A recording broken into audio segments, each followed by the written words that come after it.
back to another episode of the Renaissance Room podcast. And in today's episode, I'm going to be holding women accountable. I'm going to be holding us accountable, and I'm going to be talking about the ways in which we need to start to implement and kind of like shift for the culture, for the community, and for the betterment of us, right? So first and foremost, you guys know that last episode was pretty lengthy. I kind of did it in chops and like a bit of blocks because I felt like it was just one of those things where it was like there were so many nuances in that conversation.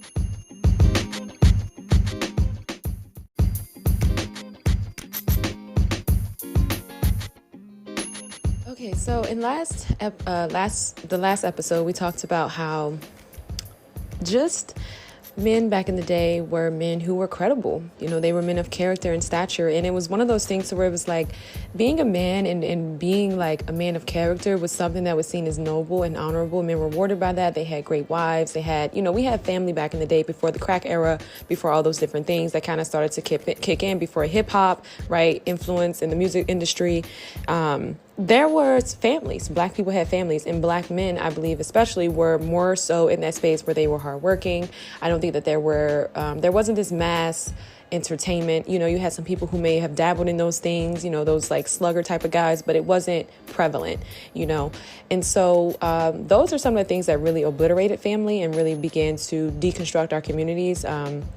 So that's pretty much it, right? Women respected men, and because men respected themselves. They respected themselves. They weren't, arguing for a space, in regards to like feelings and emotions. I think that women are naturally empathetic.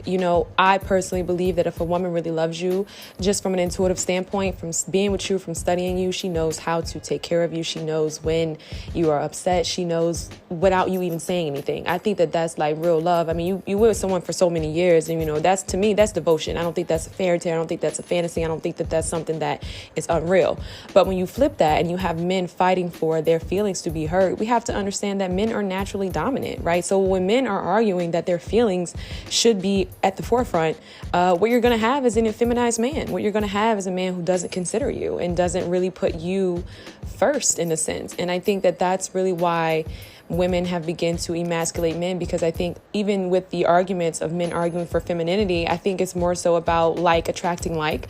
I think the more effeminized men have become due to, I think it's just the secular world. I think it's just the influence. I think it's the alcohol. I think it's the drugs. I think it's just overall just the lack of probably some type of like guidance and like role models. I've realized that role models and mentors, it's scarce in our community. Men oftentimes don't have anyone to look up to or anyone to lean on or glean from, in regards to what it's like to be a man. So a lot of brothers are out here just trying to figure it out for themselves. But the flip side of that, I really want to touch on this topic of coddling mothers. I know a lot of people, talk about this and talk about mama's boys. And I think that one of the things that I realized with this coddling nature of boys that women have pretty much created and have like the whole nine, we look up and it is still going on today, right? When I see women becoming desperate for men, when I see women pretty much shaping and shifting and molding into the bills and the wills of men who are on podcasts talking about women not being enough, and it's not really the woman not being enough, it's really this ignorance is what's destroying the natural flow of a relationship. I think instead of having a woman who is just herself and she's like, you know what, I don't like when you do that, or, just being real with you, I think that like these conversations really break down the natural state of a relationship. So many people are trying to prove themselves intellectually, and we're fighting and arguing in ways that aren't really productive to the community. It's not really pushing us forward. But I say that as that ties into just the correlation of like coddling mothers. I think that women coddling men is like an epidemic in our community, and you guys have to realize, like, when you do that, it sets men up to not be the natural masculine providers that they need to be for themselves. It really pains me because I see so many women who will coddle their sons and not do the same for their daughters. And that's really like, that hits home. That's something I really would love to like talk about more and really dive into.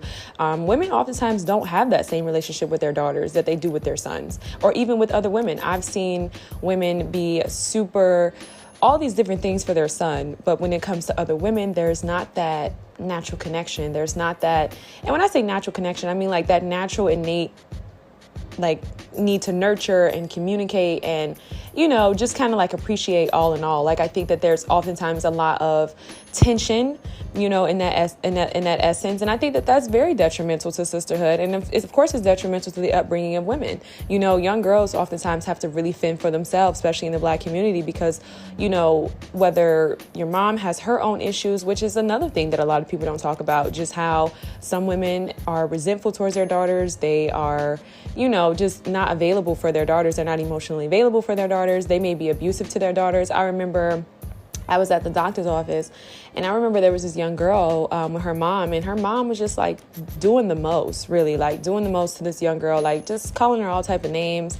You know, I've heard women call some of their daughters ugly, you know, and it's just like, it's really heartbreaking, to be honest, because y'all don't treat y'all sons that way.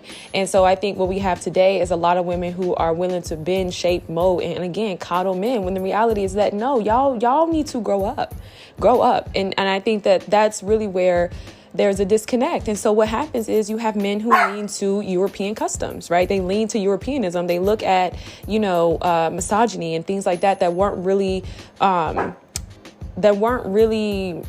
it wasn't something that was in our community, right? We never had the same opportunities, especially in regards to like economic power, in regards to like white people, right? So we didn't have the privilege to stay at home, right? Like while our husbands was working at the coal mine, we were, you know, taking care of little Susie, you know, we both were slaves. Like we didn't come from a historical, background of like privilege, right? And so I think a lot of times men look to white men who are successful, who are able to provide for their families, and they start to take on their ideologies. They start to take on, you know, and it makes sense because people often tell you, like, if you want to become this type of person, study what they do and X, Y, and Z. And that's why you have a lot of this like rhetoric. I don't know if they call it the red pill, incel. This is all just drama, and it's really just rooted in ignorance. And I wanted to just come on and hold women accountable, because y'all don't realize, like, when you coddle your sons, you set him up to be a 40-year-old who is still dependent on you. And I can't tell you how many men are like that. It's not cute. It's not funny. It's not, you know, it just is not, it's not okay. And I think that I see this so often, and nobody ever talks about it. You know, so you have a lot of men who are just out here and they don't know. You have to, the same way you are with your daughter, you told her she was getting out at 18 because she had a smart mouth and X, Y, and Z. You need to be the same way with your son. You need to trust that he will figure it out, period. If anything, guide him and try to provide him with the resources for himself. But that's the thing. Men today, the younger generations and so forth, a lot of people are really lazy. Like, a lot of people are really lazy today. And I think it really is due to just convenience. You know, men don't really have to work for anything. So it's like, I'm not really willing to put in the work for certain things, whether that be a great woman, a great relationship, you know, working on a job to save for a house, you know, doing the legwork to find the resources, doing the legwork to reach out to certain, grants and, you know, things like that to try to find funding to build your wife a house. Like, men aren't really willing to do the legwork. And that's just real. A lot of people are in a state where hard work has been replaced with take a picture, post it online. Let's do this Monday through Friday at like 10 a.m. when we're in the bed eating hot Cheetos, and we're going to go viral, and this is what it's going to be, you know. And I'm not saying that it can't happen. Like, I definitely believe that there is a lot of opportunity online. I will never take that away from the fact that there's a real opportunity online. But I think we really have to tap in and realize, like, we really are creating a society of people who are lazy. We are creating a generation that is lazy. We are creating a generation that is not really willing to put forth the legwork in much things. We are creating a generation that's not very calculated. You know, I think that small microbites of information oftentimes leaves our brain like fragmented, and we can't really process. So I feel like men aren't as calculated as they need to be. You know, a lot of men have been taught to manipulate women. They haven't really been taught how to, like, you know, show up and care for a woman. You know, oftentimes the conversations is, well, you know, this is what a woman's role is in a man's life. And I'm not saying that that's not valid, but they're never really taught what their role is in your life. And so This, to me, I believe is due to the coddling of boys. I really do. I think that I'm not a mother, so I can't really say, I can't speak to the fear, that surrounds a lot of parents who have children in today's society. I can't speak to, the trauma that has probably been poured into us when we see the killings of like Trayvon Martin and the injustice in regards to our Black boys and police brutality. I'm not going to sit here and be ignorant and try to speak to that, because I couldn't imagine what fear that you must be harboring. But I just know that overall, this is a problem and we have to nip it in the bud today. We have to stop it today, and I would definitely say to women who go online with these podcasts, with these guys, stop it. Like, literally stop feeding into that, because it's nothing but ego stroking. These men don't even know the origins of femininity. That's why they're saying Black women are gold diggers, because guess what? Y'all are now trying to get Black women to do what white women have been doing to men for years, taking them for their money. So it's just like these conversations aren't really centered in education and enlightenment. They don't push us forward, they pull us backward. And there's a lot of holes missing. So when you just eat this every day, it's like garbage. You know what I mean? Like, it's like chips. You're like eating chips every day. Like it's like a quick little fix, and it's like, it's crunchy, it's salty, it's tasty, it's entertaining. But at the end of the day, it doesn't push us forward. And I feel like a lot of people go to these platforms to have the conversations to push us forward. And it just doesn't do that. I'm not saying that men can't be men and have feelings. I'm not saying that at all. We all know, like, when a woman loves a man, like, come on.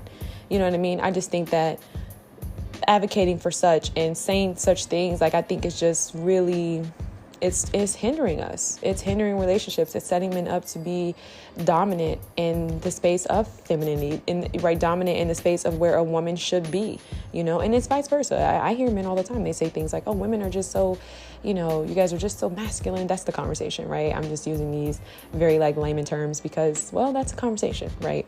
And it's because men are also creating spaces where women can't be.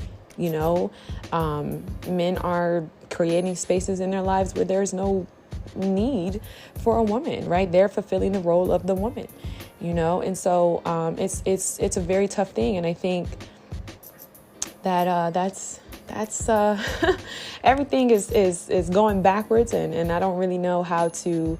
I think I just do my part on this podcast where I just kind of try to share like what's going on out there, and that's all I can really do. So I hope you guys enjoyed this podcast episode. I hope that you will stop coddling your sons. I hope that you will know that, it's nothing wrong with being loving and caring and attentive and all of those things, but you have to encourage your son to go out and, self-actualize. Don't be with your sons putting all this fear in his head about Black men in the world and Black people and all these limitations. Like, you want to empower him. You want to encourage him in such a way to where he knows that, he's secure within himself, and he's going to be secure within the world because of the things that you've taught him, right? What you've modeled, what you've demonstrated. I think that that's the best you could do, but I think to just constantly be coddling, constantly be fighting after the girlfriends, constantly be, creating all this drama and doing everything for him at his beck and call, that's not going to set him up for success. So many men have mothers in their lives in the place of wives. So it's like, why would he get married? Why would he tap out and do those things? And I'm not saying as a parent, you shouldn't support your kid. Like, you absolutely should support your kid, but like, you should have a life of your own at some point, and you have to let your kids go out and do their own thing. I think that that's the problem too. Like, because of this coddling, I think that now we've introduced gentle parenting, and I think what we're doing is we're not setting kids up to be able to survive in the real world, right? Like, we're not setting. That's why a lot of people are leaning towards, influence culture and a lot of monetary aspects in regards to gain on Instagram and on social media, right? Like, we know it's a platform where you can actually monetize, but I think that the flip side of that is a lot of people are leaning towards it because they're not being prepared how to live and survive and thrive in the real world. A lot of people think that if you don't have it going on online, then it's not real. A lot of people think that you need social media to be successful, right? And that's a danger. That's a danger, because what that does is it sets up limitation to all of the possibilities that are around you every single day. I talked about my desire to move to New York and just the importance of capitalizing and maximizing on where you are. I think that if you can do what you can do at the same capacity, or in even some type of capacity, where you live at, then I think that that's a very clear indicator of what you can do if you were to move for better opportunity, right? But if you can't capitalize, monetize, and maximize what you have and where you're at today, then that's a very clear indicator that you're not going to be able to do much when you leave that space, right?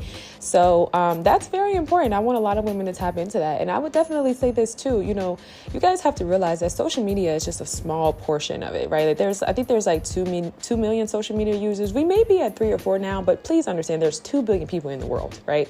And I think we have to kind of realize that when people come online and they tell women not to have careers, or they tell women not to provide for themselves, or they tell women all these different things, you have to sit with yourself and you just have to realize like this is only one small portion. Like there's a whole world out there.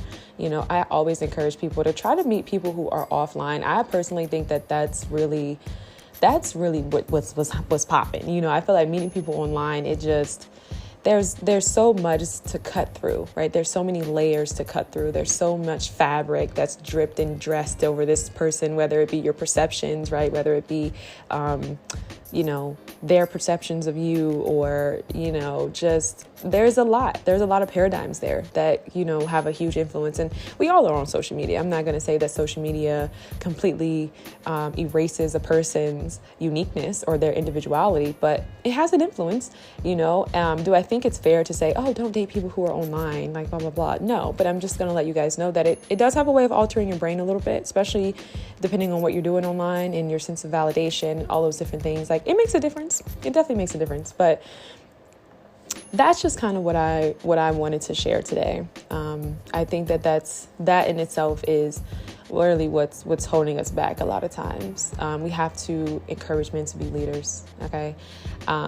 We have to put them in that space and allow them to go and do that. There's always that requirement. I think that's another thing, right? You have to realize that a lot of people who come online and say women are this, women are that, women are this, it's because women have standards. And a lot of times a woman with education or a degree or whatever, what that really equates to is a woman who has self-esteem. As a woman, especially as a Black woman in this world, it takes quite a bit to actually be successful. There's a lot to overcome on top of you being a woman, right? Patriarchy. And then on top of you being a Black woman. So now you got patriarchy, racism, and misogyny, hypersexuality, all these different things that kind of tie into that, right? And now you also have, let me also add, you also have a lack of leadership for men, right? So now you have this burden to carry the community on your back, right? And there's a lot.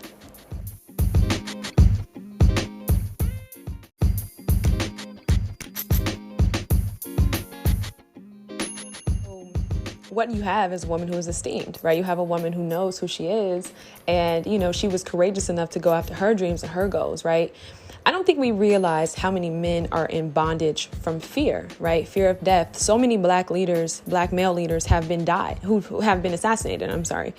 So like when you guys realize that, you have to realize that it's not you, right? And misogyny and patriarchy, right, on top of Black people taking on European customs now, you guys have to realize that then puts a lot of people in a position, and I say people, I mean men, that puts them in a position to where they can't feel like they're enough unless you are half of that, right? And like, it's not really seen as an honorable thing anymore because men aren't self-actualizing, right? So I think that's like the biggest thing. And I think like I said, for me holding you guys accountable in this podcast episode, it's like y'all have to realize that when you have a son, don't instill your fears in him. You may be scared. Like I know I would probably be scared if I'm growing up if I'm raising my kids, I'm a single mother, I'm in a certain neighborhood and I have to, my son wants to go out and play basketball.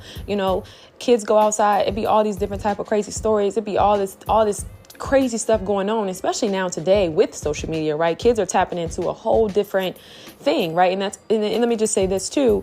This is why I really try to tell you ladies, like, hold yourself accountable. When you're online, realize if you're posting certain pictures, children are going to see that.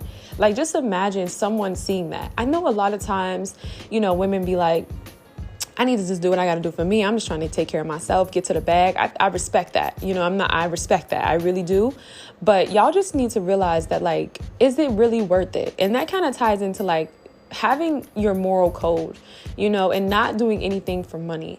Like having your moral code, being in this space where you're like, you know what, I'm not about to do this because I do have a son who can easily access these pictures, whose friends could easily access these pictures, regardless if you feel like, okay, I'm buying him Gucci shoes or whatever. That's not how that works, So I would definitely say that's probably another element to not the coddling at this point, the destruction and obstruction. Like, I think it's unfortunate, but I don't think it's any different than just being a woman in the world and being a single Black woman, with resources. I think that we have a lot in common with single mothers. I think that the biggest thing is like having to take on that responsibility, having to play both sides, having to be the man and the woman in your life, and that's very burdensome. Like it's heavy, it's hard, sometimes you're frustrated. And the last thing you really want to do when you're busting your chops and you're having to be and do all these different things is dealing with someone who is not competent, someone who's not secure within themselves. And the reason why he's probably not secure within themselves is because you did everything for him. So, the opposite of men being lazy is a lot of them they expect women to do everything for them. I'm not opposed to helping your sons, right? Like, I think that that's just a natural and innate thing. But I think when you come in and you're taking the place and you're overcompensating, over validating, like that's setting him up for failure. And like, unless you're prepared to spend the rest of your life with your son, which a lot of women are, and it's really heartbreaking, So I would say that too, like in regards to accountability, that's another facet of why a lot of Black women are not married, because so many women, are married to their sons. I'm just going to be honest, and is heartbreaking. You have to jump off that porch. You have to make good decisions. You have to to research. Like as a man, you need to be able to put yourself in a position to grow and elevate, whether you go to college, whether you don't go to college, whether it's, whatever that may be. It's understanding that and realizing that it's not going to be easy. It's just funny because it's like the conversation is always, oh, you have a good man, you stand behind him. But it's like, as a woman, there's often no one in her corner, when she's dealing with the woes of life, and she may not be super uppity, or she may have to go through seasons in her life where she had to sacrifice. For me, I've made many sacrifices in my life where it wasn't always convenient. I wasn't able to get, keep up with my hair, keep up with my nails, and there was nobody feeling empathetic for me. I feel like a lot of men are advocating for that now. And it's like, no, pay your dues. Pay your dues and let those situations make something of you today. I think a lot of men are just really feminized. And I think even when you try to put them in position, they don't know what to do with that position. They have no clue how to maneuver. And I won't say that it's majority, because I know me, I'm sitting on this podcast today. And when I hear certain conversations about women, I'm like, yo, that's crazy. Because like, I'm not like that. But so many men think that women are, right? So like, I don't have the mindset that every man is like that. I'm just saying that I think that men who aren't are just pretty rare, to be honest. I think they exist. Do I think that occupation matters? I don't. At this point, I'm kind of just talking to you guys, but I don't think that occupation matters in a sense of like what a man is doing. I think so much of today is about a man's character. I think it's about a man with a plan and a vision. It's not attractive for a man to say he wants certain things, but has no plan to go and get those things, unless he just genuinely is like, chopping it up with you. And he like, okay, I don't really care to have those things, but yeah, it was cool. You know what I mean? But like, I'm talking about a man who wants something but is not willing to work for it. I think that, me personally, that's unattractive. Like, it's just unattractive. You know what I mean? Like, if he doesn't have a plan to get there, that's unattractive. And so because that's unattractive, and women are in position to where they're like, okay, well, you know what? I did want the fairy tale. I did want the marriage with the husband and all these different things. It's like, okay, well, I might as well just get in position because I got a plan and I'm willing to go and get it. And I think a lot of men are, again, doing what we have seen done previously, right? At this point, history repeats itself when we don't understand it, when we're not educated. Men are just tearing women down like they've always done. They're blaming women for, things that have happened within this country, and things that are continuously happening. And I think until men really tap out of the world in a sense and like really tap into their realities and start to make them like just put your head down and make the best out of your situation, then this is what we're going to constantly have. So I'm gonna end this podcast episode by just saying, like, stop coddling men. Stop coddling them. Like, he's not your son. He's not your son. Like, I'm not saying you can't be there for them. I definitely see sisters who be holding down the brothers. You know, I be seeing them when they, you know, drop off my DoorDash orders. Okay, respectfully. And, you know, he's trying. He may be ex-con. She's trying. Like, I think that stuff, it used to be seen as, like, credible and noble and, like, respectful. And, like, I'm not here to speak to anybody's situation. But I'm just saying that, like, we live in a different time today. You know, I just think the times are different. I think that there was maybe a period in time where men respected women who helped them and they helped each other and they tried to, like, you know, X, Y, and Z. But I don't know, honey, I can't even really speak to that because that's just so far out of what I don't even want to go too far into that because that's just so many thoughts. But I hope you guys enjoyed this podcast episode, and I hope that you guys will stop coddling your sons. You know, I think the best thing you can do is encourage him. And if that's not enough, then baby, it's not within him. Okay, you got to understand that he don't got it. A lot of people don't got it, you know, and that's okay. You know, so that's really the conversations around women wanting men who are six figures, right? And all these different type of things. Six figures just kind of became this very interesting number. I think it's kind of funny how it just became this global phenomenon. But really the psychology and the biology behind that is this is a man who's self-actualized, right? Women are confident. They're going after their dreams. They're going after their goals. The floodgates have finally opened, right? There's opportunity. And women are self-actualizing. Women are becoming what they always needed, what they wanted to be. And, you know, I think the six-figure marker, really what it's an indicator of is a man who's self-actualized, is a man who, you know, is not insecure. You know, it's a man who's like, you know what, I know that I can make this happen and I'm doing it, you know, but that's not always the case, right? So we definitely, like I said, it's funny how that's become a marker, but like definitely don't want to put that on your standard list. You know, I don't really think that to each his own. Let me just say that, to each his own. I think that it's just, you know, that's a very funny thing. There's so many factors that kind of play into that, right? Like where you live, what you do, and if you're happy, you know? So I don't want to go too far left. I hope you guys enjoyed this podcast episode. I hope y'all would stop coddling men and learn to be accountable. Pour into your daughters. You know, they're going to need it the most, especially as we are raising a generation of men who practically hate women for the most part. I say that, you know, hysterically, but it's quite frantic. It's slightly alarming, you know, and it's highly concerning, quite frankly. So, love your daughters, you know, pour into your daughters and be to your daughters what you are to your sons, right? Women need nurturing, you know, women need guidance. Young women need love from their mothers. They need acceptance. They need approval. They need to be held. They need to be supported, you know, so pour into them. You know, I really don't know. I think you guys have to really stop putting your sons in a position to be your man. That's not your man. That is your son. That is what God gave you to steward over. That is a human being. Like, you're going to have to prepare him for the world, but the best way that you can do, you know, with the resources that you have, with the knowledge that you have, like, you're going to have to prepare him. You have to realize that, like, yes, you can be nurturing, but like, you're going to have a little bit more grit. You're going to have a little bit more grit. You're going to have more of a backbone, because this is a man that you're shaping, right? Like, he's going to be a grown man one day.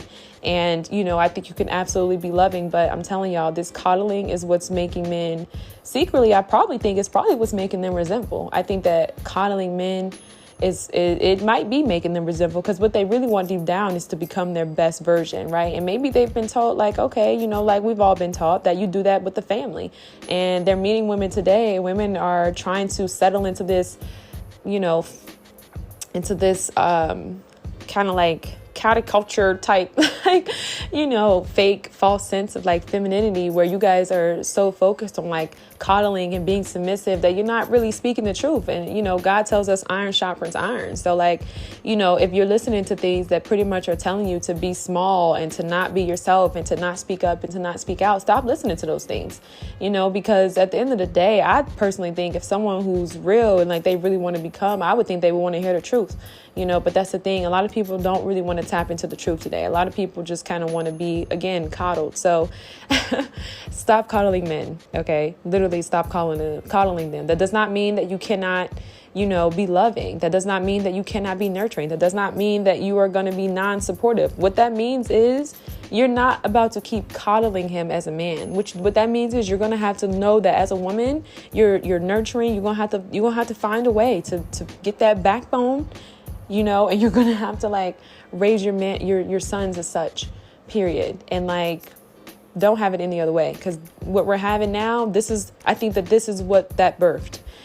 This is what that birthed. Like you need, no. And you got to understand, like, I think that, your kids are always going to resent you in some phases, because it's discipline. Nobody wants to be disciplined. You know how many times I've been mad at God because I felt like he was disciplining me like he was chastening me way too harshly. You know how many times I've been angry with my father? I've had some good reasons now, I'm not going to negate that. But when I look back over my life, I have such a sense of gratitude, because if it wasn't for those painful moments, right, that discipline is hard. It's hard. But I think about who I am today, and I'm grateful. I'm so grateful. Like I would actually probably resent my parents, or I think I would probably have a little resentment for anybody who would set me up to be weak. Anybody who would set me up to not be able to survive, anybody who would set me up to not be able to rely and depend on myself and, to self-actualize. I have a lot of confidence because everything that I've done, everything I said I would ever do, I've done it. I'm doing it. I'm continuously going after the things that I want and the things that I feel like God's put on my heart. I'm pursuing my gifts. I'm perfecting my craft. You guys know, like I told you guys, when I first started podcasting, I didn't speak like this. The words wasn't flowing. I wasn't speaking eloquently. I wasn't speaking professionally. I didn't know half the words that I know today, but I was consistent, right? I remember literally I was putting sticky notes on my wall of words because I wanted to learn new vocab. I think one of the words was, what was the word? It was something with business. It wasn't business acumen. It blows my mind right now, but it was in regards to business. And it's me. See, do you see how sometimes we just be humbled? Slipped my mind, but I remember that. And I think about just from being consistent and doing the hard things and, hours of interviews and just so many different things and looking up and seeing where I am today. And I've got so much further to go, but I did that on my own, right? I didn't have my dad or anybody in my life checking in. Oh, you don't need to do that. Oh, you don't need to tap into that. Oh, you don't need to. I didn't have anybody coddling me, right? I was molded and I was shaped from my discipline, from my passions, you know what I mean? And so it's like you rob men of that. You rob them of their becoming when you step in and you start doing all this different type of stuff. It's no different than if you were like a girlfriend. They tell women all the time, don't come into a man's life doing all that. You're doing too much. It's the same with you mothers. You're doing too much. This is the boy. This is going to be a man.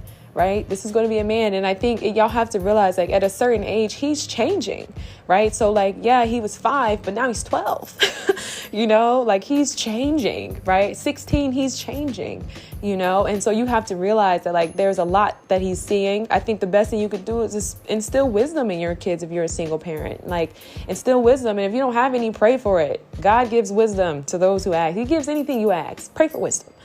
So yeah, I think that that's another reason why a lot of men are resentful towards women today, is because they wanted someone who could sharpen them. But the moment that they gave you a little backlash, you pretty much got out of the game. And it's like, no, you got to hang in there, because, hey, look, it's like you may not want to hear it, but it's the truth. You may be upset, but, you'll thank me later, and I think that kind of ties into, I think that's love. To be honest, I really think that's love, because it's like, you know what? It hurts me to hurt you. It hurts me to say these things to you. It hurts me to, handle you with like in this way.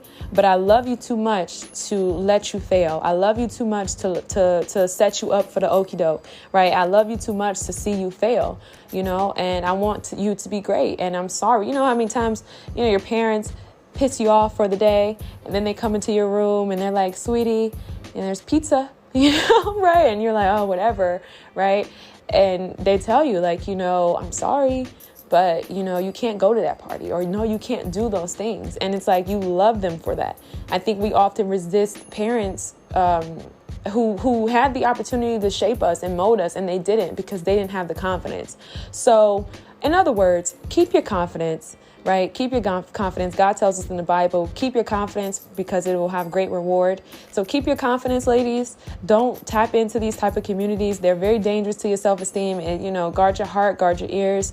And, just stop calling men, period. Stop calling them. Like, literally, stop calling them. I think what you guys are doing, what I see like a mass movement, is women are hating and disrespecting men. And I don't really think that's not productive. We're not going to get through. Okay. We're not going to get through hate.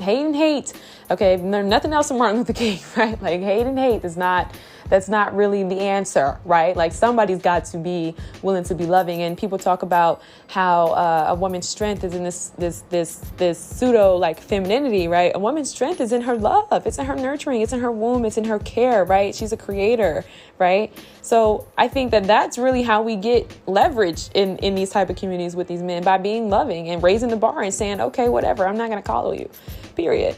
So I know y'all got some insight in this podcast. I had so much fun making this, honey. I woke up this morning and had me a little leftovers. I had some wings, some from B-Dubs, which I've been loving. Got my tea going. I'm feeling super happy. I know you enjoyed this one. We'll talk soon. Love you guys. Stop coddling men. Stop coddling them. Don't touch it. Don't touch it. Stop coddling them. Okay? Stop it. It's not working. It's not working. You're literally, when you're coddling him, it's like the pieces is there, but you haven't put the pieces together because you're holding on to the pieces because you like the way the box look. That's not how that works. Let him go. Be a man. He will figure it out.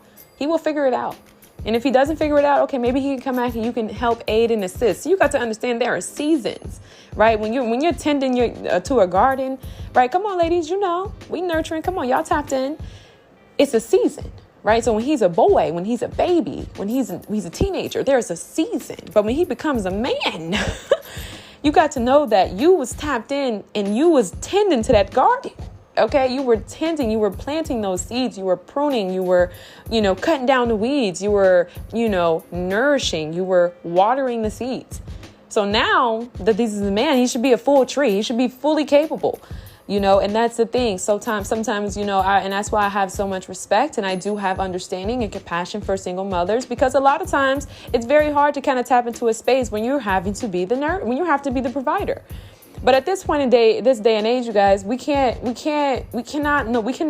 acknowledge this, but we got to say, okay, boom, this is what it is. And we got to move on. We got to pick it up. This is our way to carry. These are our choices. This is what happened. This is what it is. The baby's here now. We got to pick it up and we got to move on. And we got to say, you know what?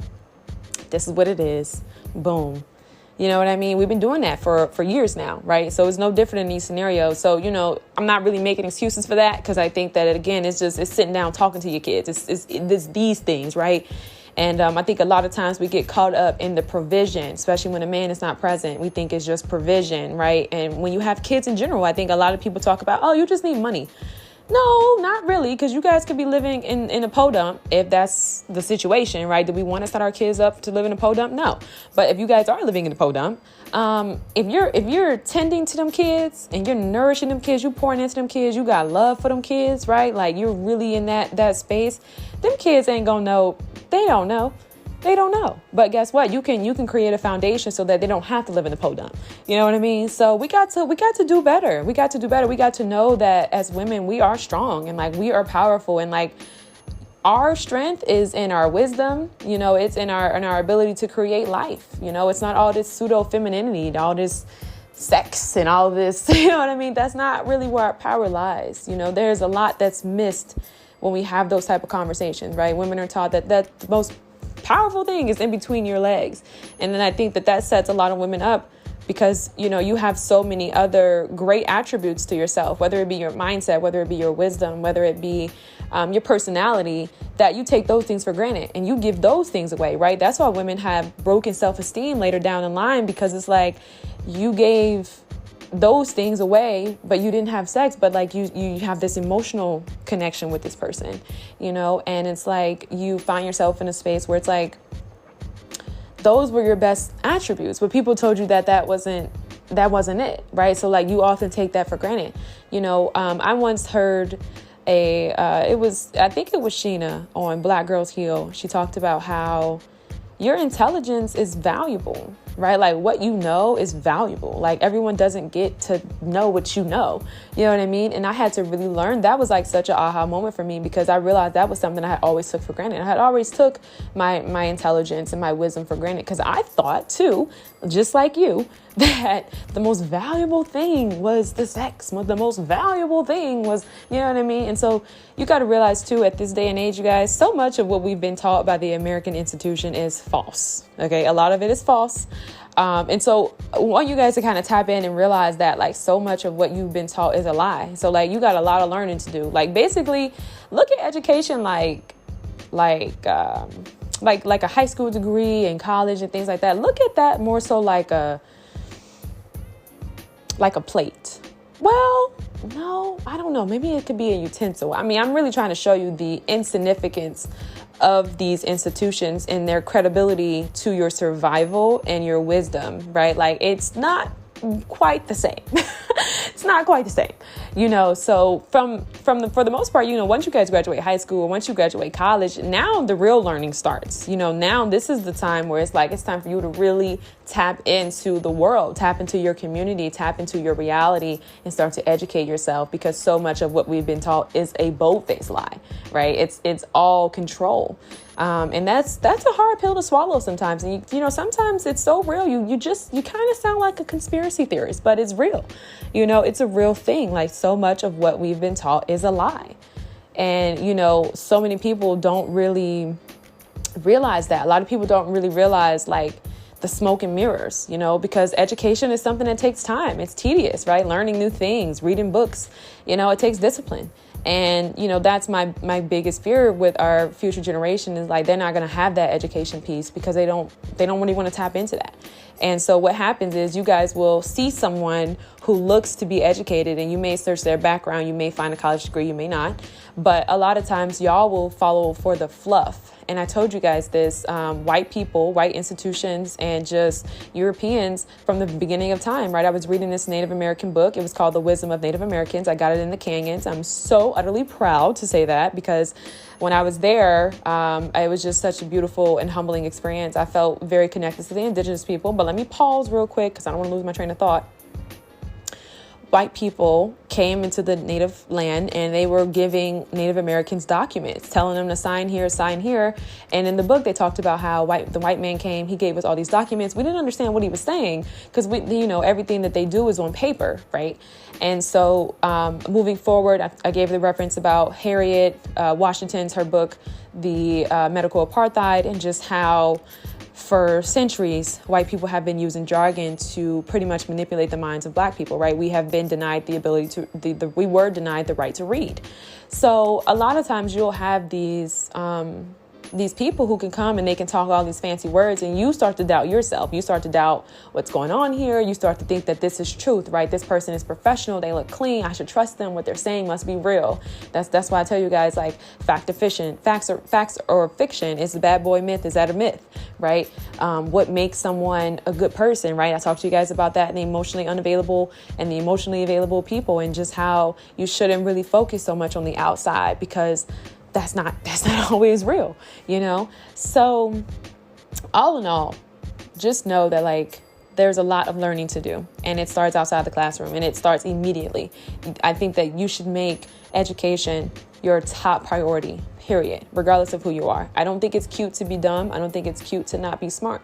You know, I don't think it's cute to, not really have like education, or not really know certain things, or not be able to speak in a certain type of way, not be able to conduct yourself, right? I gave the example of Odell Beckham in that previous podcast episode. I talked about Odell, and I did, say that I was a bit reaching with the CTE, which, one of the things that I'm realizing, which, we don't really know, like we don't really know, but I do think that the industry may have just invested in their equipment. And so I think that CTE was probably a huge phenomenon in the past, and I think it probably does affect players today, but probably not at the same rate.